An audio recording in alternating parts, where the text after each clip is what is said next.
আসসালামু আলাইকুম ওয়া রাহমাতুল্লাহি ওয়া বারাকাতুহু। আলহামদুলিল্লাহি ওয়াহদাহু ওয়াসসালাতু ওয়াসসালামু আলা মান লা নাবিয়্যা বা'দাহ।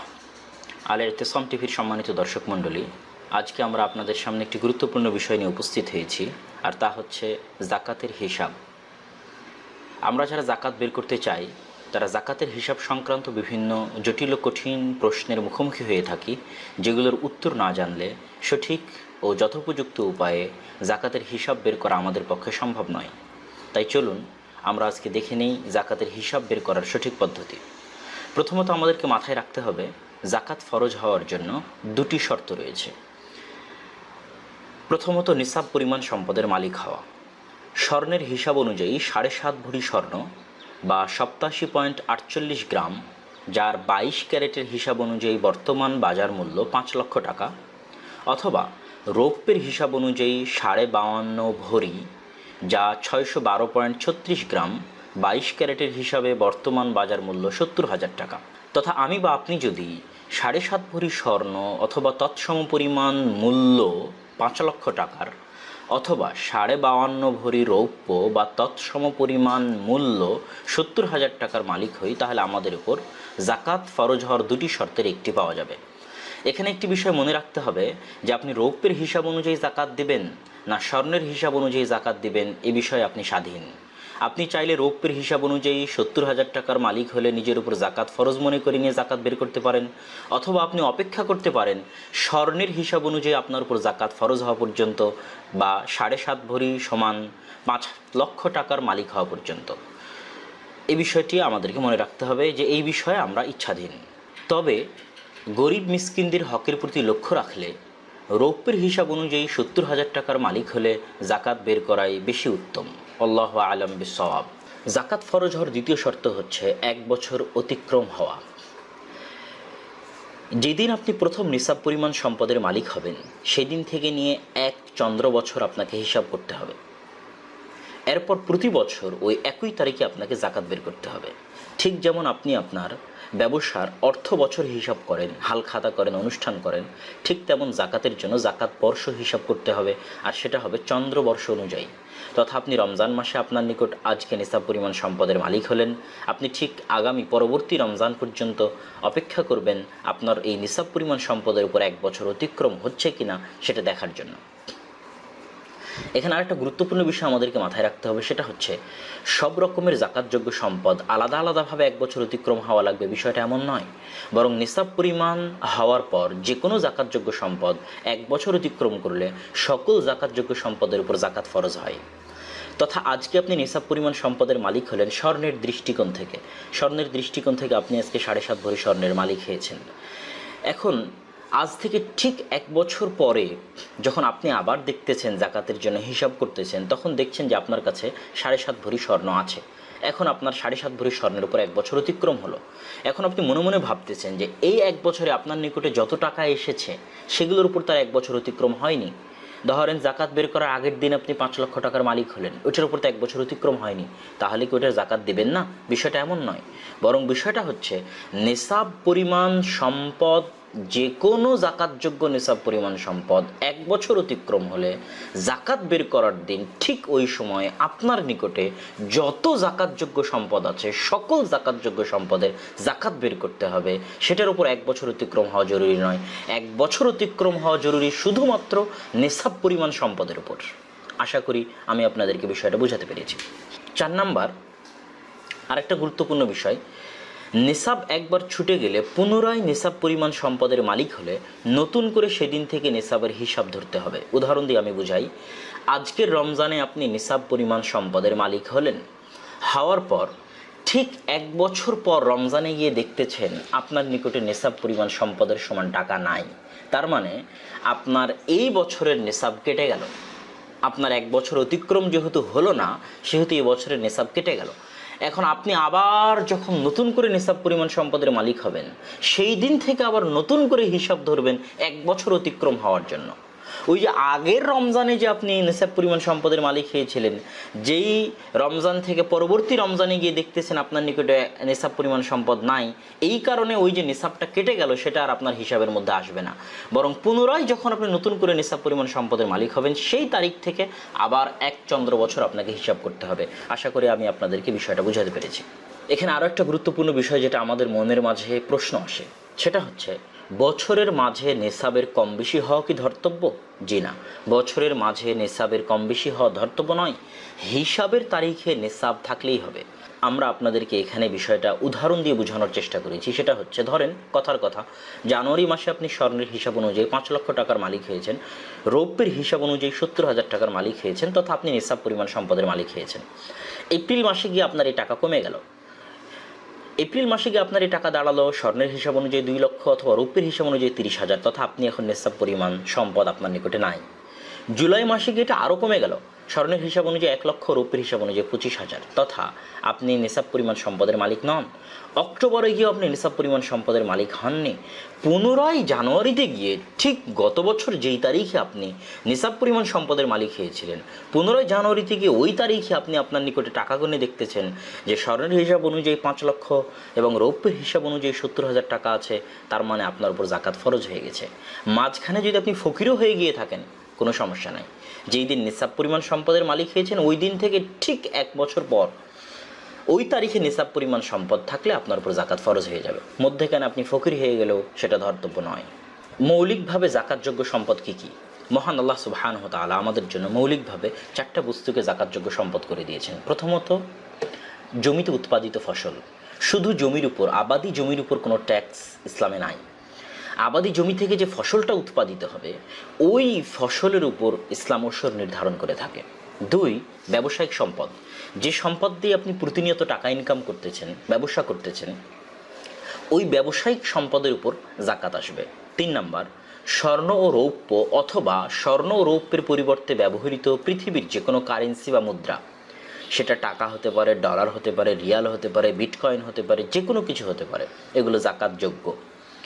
4 নাম্বার, পশু প্রাণী বা চতুষ্পদ জন্তু, সেগুলোর উপর নির্ধারিত হিসাবের আলোকে জাকাত ফরজ হয়ে থাকে।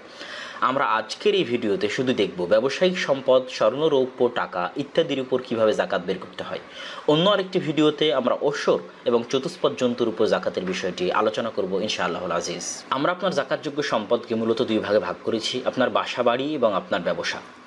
আপনার বাসা বাড়িতে যে যে বিষয়গুলো জাকাতযোগ্য সম্পদের অন্তর্ভুক্ত হবে তার 1 নম্বর হচ্ছে ব্যবহৃত ও অব্যবহৃত স্বর্ণ। যে স্বর্ণ আপনার স্ত্রী এবং আপনার মেয়ে ব্যবহার করতেছে ওই স্বর্ণেরও জাকাত লাগবে, আবার যেই স্বর্ণ অব্যবহৃত অবস্থায় ব্যাংকের লকারে আছে ওই স্বর্ণেরও জাকাত লাগবে। 2 নম্বর, যে কোনো নগদ ও জমানো অর্থ। আপনার হাতে যে লিকুইড তরল নগদ মানি আছে এই নগদ টাকারও জাকাত লাগবে। আবার আপনি যেখানে যেখানে টাকা জমা রেখেছেন, সেটা প্রভিডেন্ট ফান্ডের নামে হতে পারে, সেটা সঞ্চয়পত্রের নামে হতে পারে, সেটা ফিক্সড ডিপোজিটের নামে হতে পারে, যেখানে যেখানে আপনার টাকা জমা আছে, সেটা বিকাশে হতে পারে, রকেটে হতে পারে, যেখানে যেখানে আপনার টাকা জমা আছে ওই জমানো টাকাও জাকাতযোগ্য সম্পদের অন্তর্ভুক্ত। 3 নম্বর, আপনি অন্য মানুষকে কর্জ দিয়ে রেখেছেন, যেটাকে আমরা পাওনা বলি হিসাবের ভাষায়, তথা পাওয়ার সম্ভাবনা আছে এই রকম প্রাপ্য যে কোনো কর্জ বা পাওনারও জাকাতযোগ্য সম্পদ জাকাত দিতে হয়। বাসা বাড়ির যে সমস্ত সম্পদ জাকাতযোগ্য নয় তার 1 নম্বর হচ্ছে ব্যবহৃত যানবাহন। ব্যবহৃতের মধ্যে শুধু স্বর্ণ বা রৌপ্য ব্যবহৃত হলেও জাকাত দিতে হয়, বাকি যা কিছু আছে কোনো কিছুই ব্যবহৃত হলেই আর সেটার জাকাত নাই। আপনি যদি 10টা BMW গাড়ি ইউজ করেন তো তার কোনো জাকাত নাই। আপনি যদি 10টা দামি মোটরসাইকেল ইউজ করেন তার কোনো জাকাত নাই। ব্যবহৃত যে কোনো কিছু, পৃথিবীর সবচেয়ে দামি ঘড়ি যদি আপনি ইউজ করেন তো ওই ঘড়ির জাকাত নাই। ব্যবহৃত কোনো কিছুর জাকাত নাই। 2 নম্বর, ব্যবহৃত আসবাবপত্র। আপনার বাড়িতে 10টা 15টা এসি আছে, ফ্রিজ আছে, দামি দামি আসবাবপত্র আছে, এগুলো কোনো কিছুর জাকাত নাই। বসবাসের জন্য যে কোনো বাড়ি, সেটা যত বড় বাংলো বাড়ি হোক, দামি বাড়ি হোক, কোটি টাকার ফ্ল্যাট হোক, যেটাতে আপনি বসবাস করতেছেন, ব্যবহারের জন্য ব্যবহার করতেছেন, সেই বসবাসের বাড়ির উপর কোনো জাকাত নাই। ব্যবসায়িক সম্পদের মধ্যে কি কি জাকাতযোগ্য সম্পদ রয়েছে? ব্যবসায়িক সম্পদের মধ্যে ফ্যাক্টরির কাঁচামাল জাকাতযোগ্য সম্পদ। এটা আমি উদাহরণ দিয়ে বুঝাই। ধরেন আপনি গার্মেন্টসের ব্যবসা করেন, আপনার কাঁচামাল হচ্ছে সুতা। এখন আপনার কাছে কত টাকার সুতা আছে, যেই দিন জাকাত বের করবেন সেই দিন ওই সুতার যা বাজার মূল্য সেটা আপনাকে বের করতে হবে, সেটাকে জাকাতের অন্তর্ভুক্ত করতে হবে। ধরেন আপনি বইয়ের ব্যবসা করেন, আপনার কাঁচামাল হচ্ছে কাগজ। আজকে আপনার গোডাউনে কত টাকার কাগজ আছে, এই কাগজের যেই দিন জাকাত বের করতেছেন ওই দিনের বাজার মূল্য কত, সেটা আপনাকে জাকাতের হিসাবের অন্তর্ভুক্ত করতে হবে। ধরেন আপনি ইটের ভাটার ব্যবসা করতেছেন, আপনার কাঁচামাল হচ্ছে বিভিন্ন পুকুর থেকে কিনে নিয়ে আসা মাটি। আজকে আপনার নিকটে ওই মাটির বাজার মূল্য কত, সেটা আপনাকে জাকাত বের করতে হবে। আপনি বালুর ব্যবসা করতেছেন, যে বালুগুলো আপনি কিনেছেন, ভরাটের বালু আপনার নিকটে আছে, ওগুলো আপনার কাঁচামাল, এটার আজকের বর্তমান বাজার মূল্য কত, যেই দিন জাকাত বের করবেন সেই দিনের হিসাব অনুযায়ী আপনাকে জাকাতের অন্তর্ভুক্ত করতে হবে। 2 নম্বর হচ্ছে তৈরিকৃত পণ্য, বিক্রিযোগ্য যে কোনো তৈরিকৃত পণ্য জাকাতের হিসাবের অন্তর্ভুক্ত হবে। আপনার দোকান আছে, ওই দোকানে আজকে যত টাকার মাল আছে ওই মালের আজকের যেটা বাজার মূল্য সেটা হিসাব করে জাকাতের অন্তর্ভুক্ত করতে হবে। আপনার সুপার শপ আছে, সুপার শপে আপনার যত পণ্য আছে সব পণ্যের জাকাত বের করার দিনের বাজার মূল্য জাকাতের হিসাবের অন্তর্ভুক্ত করতে হবে। আপনার গোডাউনে তৈরি করা যত পণ্য জমা রাখা আছে বিক্রি করার জন্য, এগুলো সবগুলোরই আজকের যেটা বাজার মূল্য সেটা আপনাকে জাকাতের জন্য হিসাব করতে হবে। 3 নম্বর তৈরির প্রক্রিয়াধীন পণ্য, সুতা থেকে কাপড় হওয়ার আগ পর্যন্ত মাঝামাঝি যে সময়টা তৈরির প্রক্রিয়াধীন আছে এগুলোরও বর্তমান বাজার মূল্য হিসাব করে জাকাতের অন্তর্ভুক্ত করতে হবে। ব্যবসায়িক সম্পদের মধ্যে যা যা জাকাতের অন্তর্ভুক্ত নয়, ঠিক বাসাবাড়ির মধ্যে যেমন আমরা যেগুলো ব্যবহার করে থাকি ওগুলো যেমন জাকাতের অন্তর্ভুক্ত নয়, ব্যবসায়িক কাজেও যদি আমরা গাড়ি ঘোড়া অফিসের কাজের জন্য ব্যবহার করে থাকি, ধরেন একটা কোম্পানি তার 1000 গাড়ি আছে, যে 1000 গাড়িতে তার স্টাফ যাতায়াত করে, ওই 1000 গাড়ির কোনো জাকাত তাকে দিতে হবে না। ধরেন একটা কোম্পানি তার সারা পৃথিবীতে শত শত অফিস আছে, পৃথিবীর দামি দামি জায়গায় তার অফিস ভাড়া নেওয়া আছে, এই অফিসগুলোর এই বিল্ডিংগুলোর যে বিল্ডিংয়ে তার অফিস চলতেছে এই বিল্ডিংগুলোর এই অফিসগুলোর কোনো জাকাত তাকে দিতে হবে না। একটা কোম্পানি উৎপাদনের জন্য যে মেশিনারিজগুলো ব্যবহার করে, আপনি গার্মেন্টসের জন্য যে মেশিনগুলো, সেলাই মেশিনগুলো কিনেছেন, কাপড় উৎপাদনের জন্য মেশিন কিনেছেন, যে কোনো প্রকার ব্যবসায়িক কাজের জন্য আপনার যে মেশিনারিজ আছে ওই মেশিনারিজের দামের উপর কোনো জাকাত আপনাকে দিতে হবে না। কোম্পানির যে কোনো ফিক্সড অ্যাসেট, স্থায়ী সম্পদের উপর জাকাত দিতে হয় না। ধরেন অফিসে আপনার যতগুলো দামি দামি চেয়ার আছে, যত দামি টেবিল আছে, যত দামি কম্পিউটার আছে, এগুলো সব আপনার ফিক্সড অ্যাসেট। এই ফিক্সড অ্যাসেটগুলোর জন্য জাকাতের হিসাব করতে হবে না। জাকাতের হিসাব থেকে যা বাদ যাবে, জাকাতের হিসাব থেকে বাদ দেওয়ার মতো আছে শুধু কর্জ বা ঋণ। আমরা কর্জ বা ঋণকে 2 ভাগে ভাগ করব।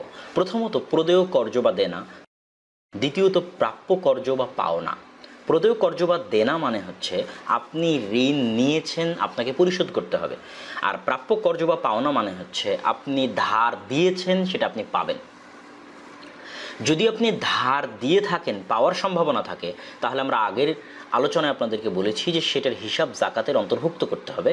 এখানে আরেকটু বিস্তারিত আপনাদেরকে বলে রাখি যে আদায়কারী চাইলে উক্ত পাওনার জাকাত প্রতি বছর আদায় করতে পারে, অথবা যেই দিন সে তার পাওনা টাকাটা হাতে পাবে সেই দিন পিছনের যত বছরের বাকি জাকাত আছে সব বাকি জাকাত হিসাব করে একবারই বের করে দিতে পারবে। এই ক্ষেত্রে সে ইচ্ছাধীন, তবে প্রতি বছর বের করাই উত্তম।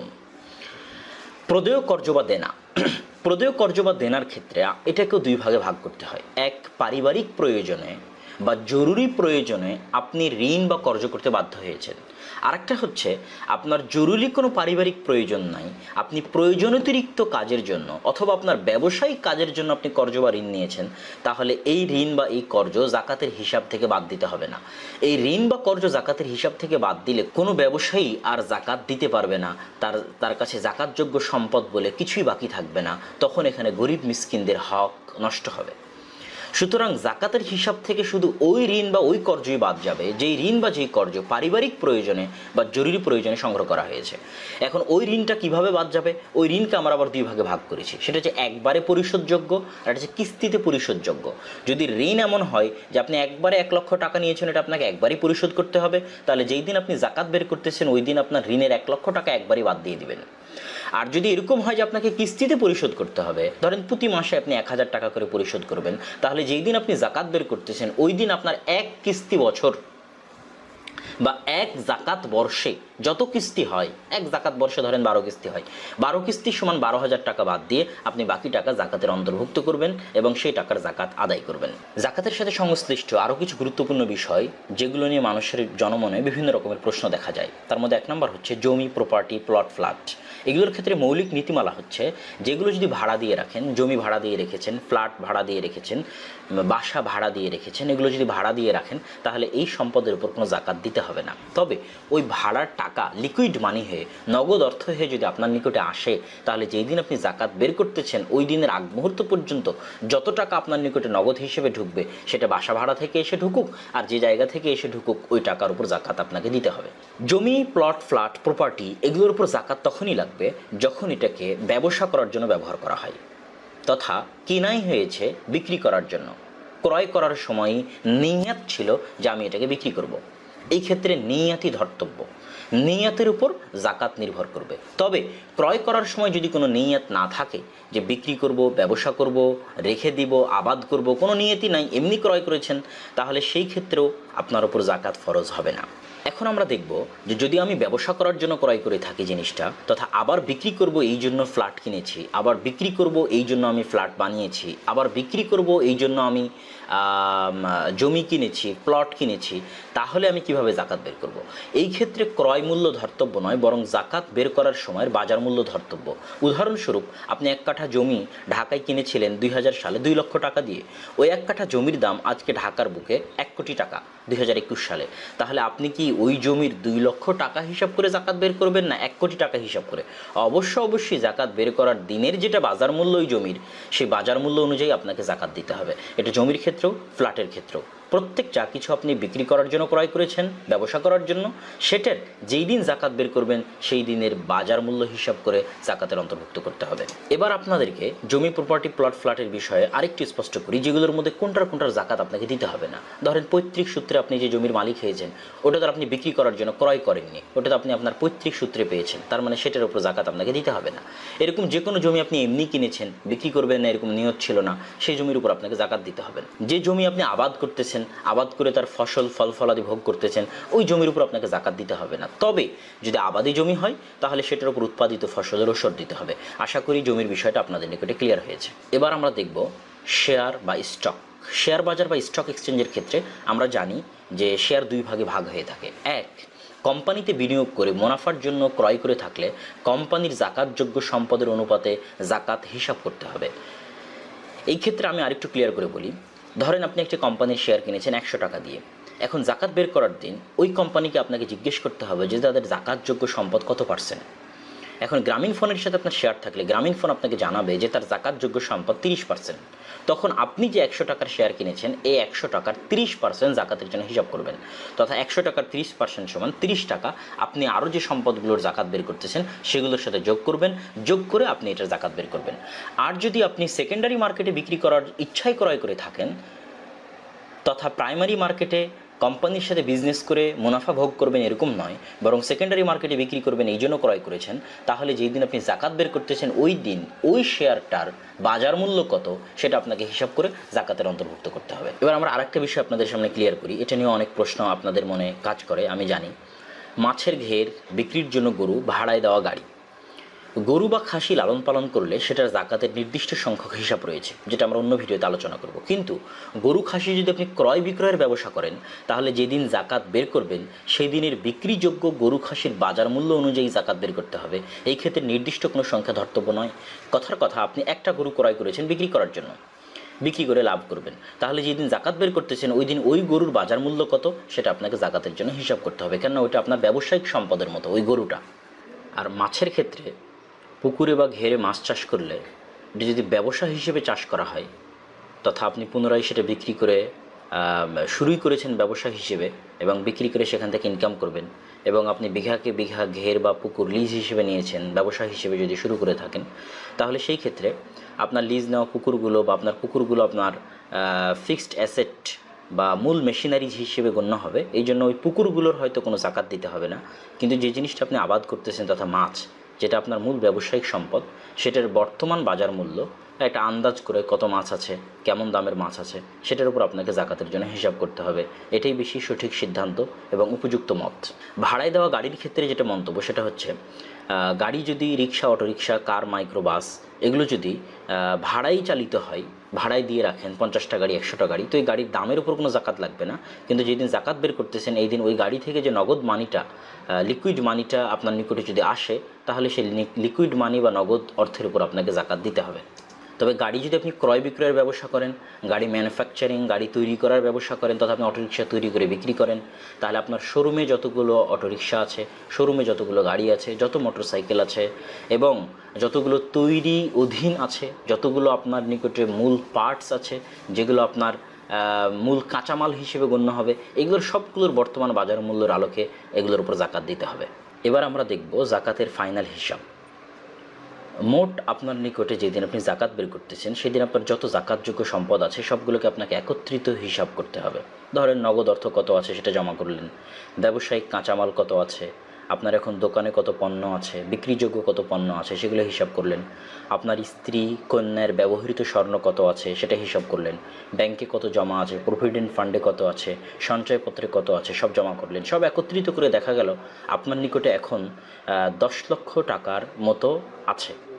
এই 10 লক্ষ টাকার উপর আপনাকে জাকাত দিতে হবে। তবে এই 10 লক্ষ টাকা থেকে যেটা বাদ যাবে সেটা হচ্ছে কর্জ। এখন আপনি যদি পরবর্তী 1 বছরের কিস্তি আকারে কর্জ ধরেন, এরকম যদি কোনো কর্জ থাকে সেটা হয়তো আমরা ধরলাম 1 লক্ষ টাকা। আবার কোনো ব্যক্তির কাছ থেকে আপনি ঋণ করেছেন যেটা আপনাকে একবারে পরিশোধ করতে হবে, সেটা আমরা ধরলাম 1 লক্ষ টাকা। এই মোট 2 লক্ষ টাকা ধরেন আমরা এখান থেকে বাদ দিলাম। বাদ দিয়ে এখন থাকছে 8 লক্ষ টাকা। এই 8 লক্ষ টাকার আমাকে 2.5% তথা প্রতি 100 টাকায় 2.5 টাকা, প্রতি 1000 টাকায় 250 টাকা, প্রতি 1 লক্ষ টাকায় 2500 টাকা তথা জাকাতযোগ্য সম্পদের 2.5% জাকাত বের করতে হয়। তথা 8 লক্ষ টাকায় 20,000 টাকা আপনাকে জাকাত হিসেবে বের করতে হবে। আশা করি পুরো জাকাতের হিসাবের বিষয়টি আপনাদের নিকটে পরিষ্কার। সম্মানিত উপস্থিতি, জাকাত সম্পদের রক্ষা কবচ। জাকাত আদায় না করলে সম্পদের বরকত রক্ষা হয় না। জাকাত সম্পদকে বৃদ্ধি করে, জাকাত সম্পদকে পবিত্র করে। জাকাত আদায় এতটা জরুরি যে জাকাত নেওয়ার মতো কেউ না থাকলে জাকাতের অর্থ ডাস্টবিনে ফেলে দিয়ে আসতে হবে। জাকাতের অর্থ বাড়িতে রাখা গোখরা সাপ রাখার চাইতে অভিশপ্ত ভয়ঙ্কর। তাই আসুন উক্ত হিসাবের আলোকে যথাযথভাবে নিজ নিজ সম্পদের জাকাত আদায় করি। আল্লাহ সুবহানাহু ওয়া তাআলা আমাদের তৌফিক দান করুক। আল্লাহুম্মা আমিন। আসসালামু আলাইকুম ওয়া রাহমাতুল্লাহি ওয়া বারাকাতুহু।